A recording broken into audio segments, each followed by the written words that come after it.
Hey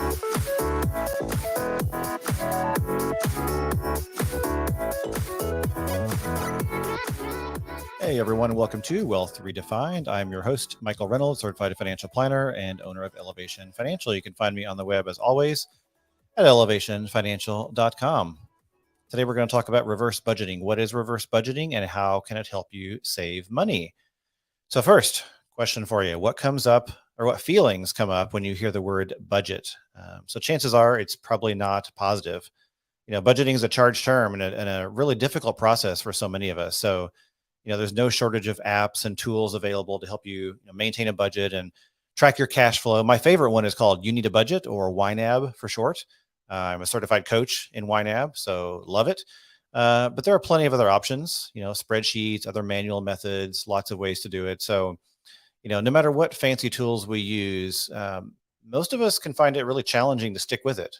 Sticking with budgeting can be difficult. It's common to fizzle out and abandon budgeting at some point, which results in lack of clarity around your spending and your cash flow. So, budgeting can be difficult for many reasons. One reason is lack of financial literacy. Many people haven't been taught how to create and maintain a budget. The task can seem daunting without education or training.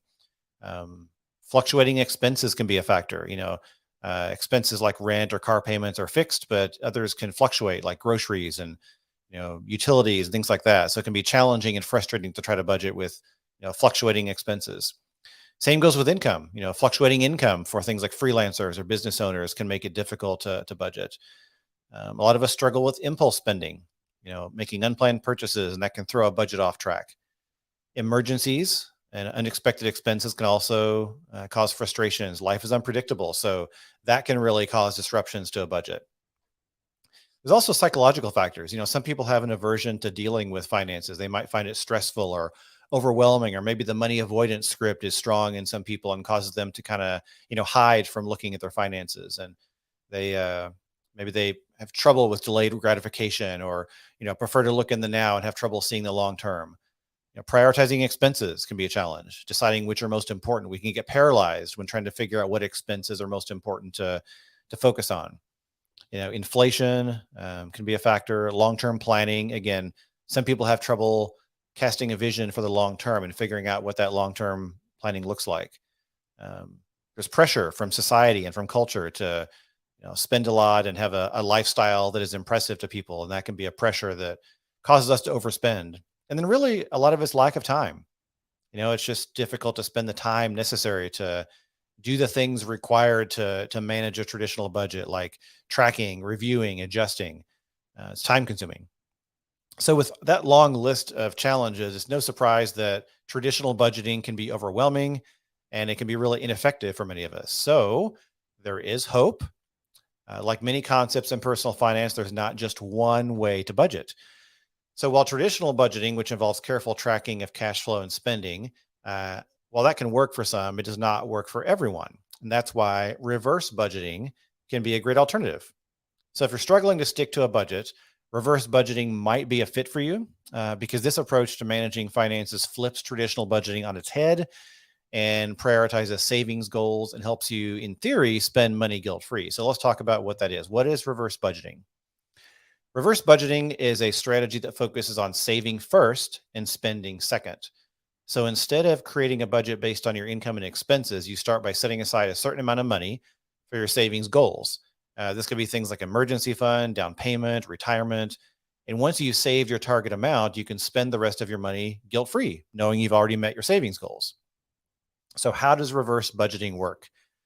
Reverse budgeting is also known as the pay yourself first method. It's a strategy where you prioritize your saving or investing before taking care of other monthly expenses. So here's a breakdown of how it works. First, determine your savings goals. Before you start reverse budgeting, you need to know your savings goals. Are you saving for retirement, down payment for a house, emergency fund? Figure out how much you need to save and the time frame in which you need to save it. Next, prioritize that savings. Once you have the savings goals determined, figure out how much of your income you want to put toward those goals each month. And one common rule of thumb that many might start with is, 10 to 20% of your income, but the exact amount is going to vary depending on your situation. Next, automate your savings. To really stick to your savings goals, you want to automate the process. Set up automatic transfers from your checking account to your savings or investment account each month. So that discipline is baked in. Then you cover your essential expenses. After you've prioritized your savings goals, then you cover things like, rent, mortgage, utilities, groceries, stuff that's necessary to operate your household. Then finally, you spend on discretionary expenses, things like eating out, entertainment, shopping, stuff like that. Whatever is left over, so to speak, is your discretionary spending. So this concept is about paying yourself first, meaning prioritize your important high priority goals first, and you prioritize those over short-term wants and needs. So it can be effective for those who are, struggling with traditional budgeting because it simplifies the process overall. So why does it work? Why does reverse budgeting work? Well, several reasons. One is it prioritizes savings, like we talked about. It ensures that you're getting those savings goals uh, implemented first and prioritized. So it helps you meet those goals faster.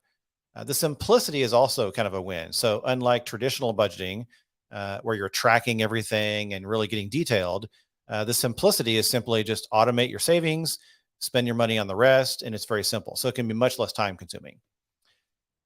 The automation is a perk. It's a factor or a feature, a key benefit that removes the potential for forgetting to transfer funds or neglecting to make a contribution to your Roth IRA, for example. So that can lead to higher savings rates over time.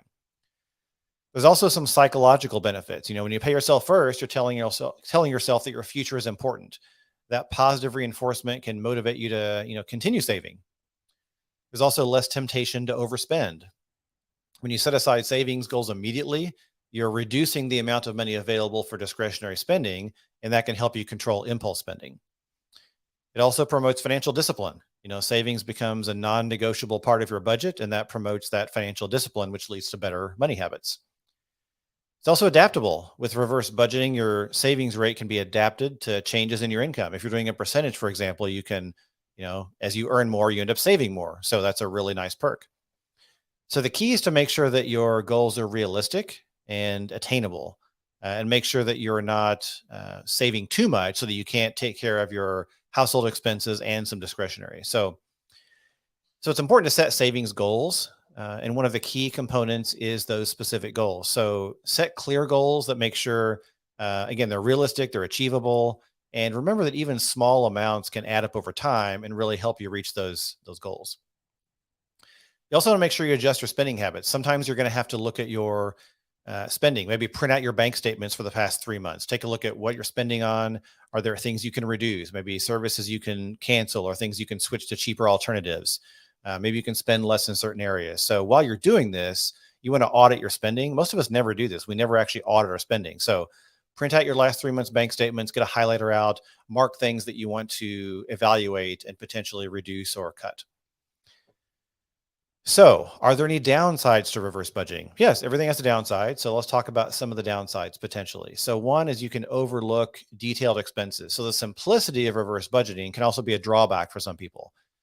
Because it doesn't require tracking every expense, you might overlook spending habits that could be adjusted even more for savings. So, you don't get quite as much granular detail and visibility. Two, lack of flexibility. We talked about how it can be flexible. There's also a lack of flexibility inherent in the system.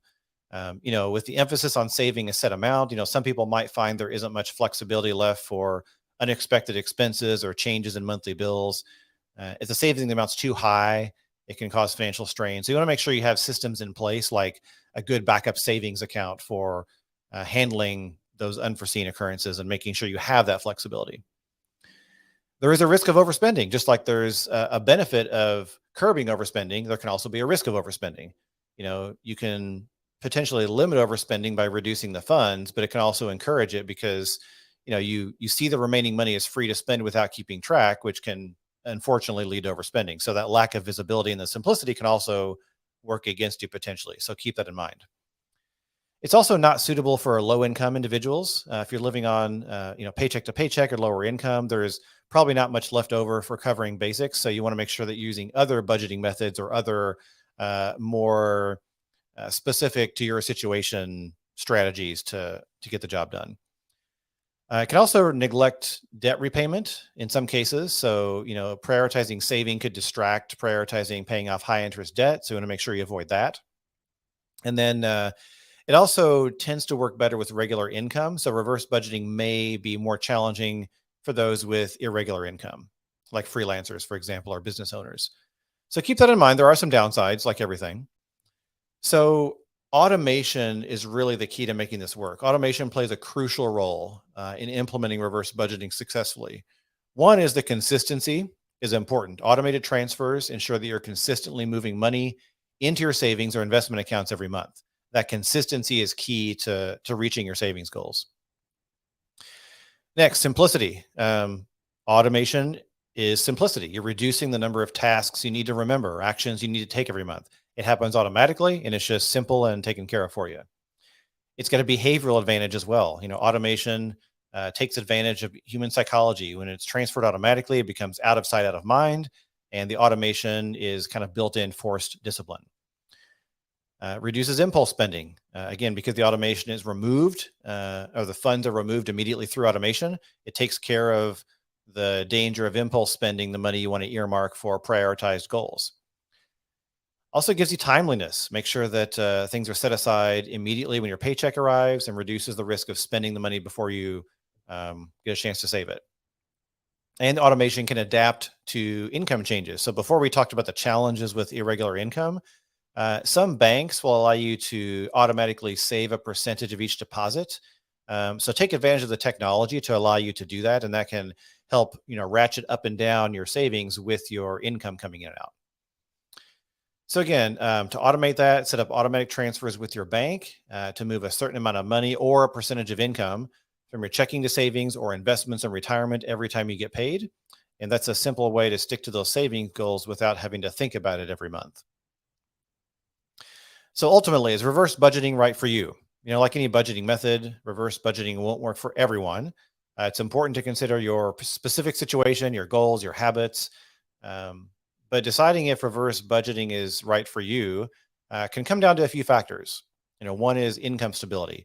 If your income is predictable, that can make reverse budgeting easier. What are your financial goals? If you have goals that really need to be prioritized, and you want to retire early or build an emergency fund, buying a home, if you have really clear goals and you can put clear timelines on them, that's a great candidate for reverse budgeting. If you're prone to impulsive spending, if your spending habits are kind of all over the place and you have trouble with spending and overspending, reverse budgeting could be beneficial because it hides part of your income before you have a chance to spend it. So you kind of life hack yourself into not spending it. Current debt. If you have high interest debt, it might be more advantageous to focus on paying that off before you commit to a savings focused budget. So kind of prioritize that potentially. So evaluate your debt situation and see how it applies for you. Personal preference as well. If you're really detail oriented and you prefer detailed budgets where every dollar gets a job, traditional budgeting or zero based budgeting might make more sense. But if if you're more flexible, free spirited, less detail oriented, reverse budgeting could be a big win for you. If you don't have an emergency fund, reverse budgeting can be a really good way to build one. So if you have really critical short-term savings goals, reverse budgeting can really make that happen fast for you. Also financial stress and personality. If you're, again, I already kind of mentioned this, if you're not very detail oriented, reverse budgeting is kind of made for you. It's really designed to help you avoid the minutia of traditional budgeting. And so reverse budgeting could be a win for you. So it's a really good idea overall to, try out different budgeting methods, see which one suits you best overall. But, personal finance is personal. So what might work for one person might not work for another.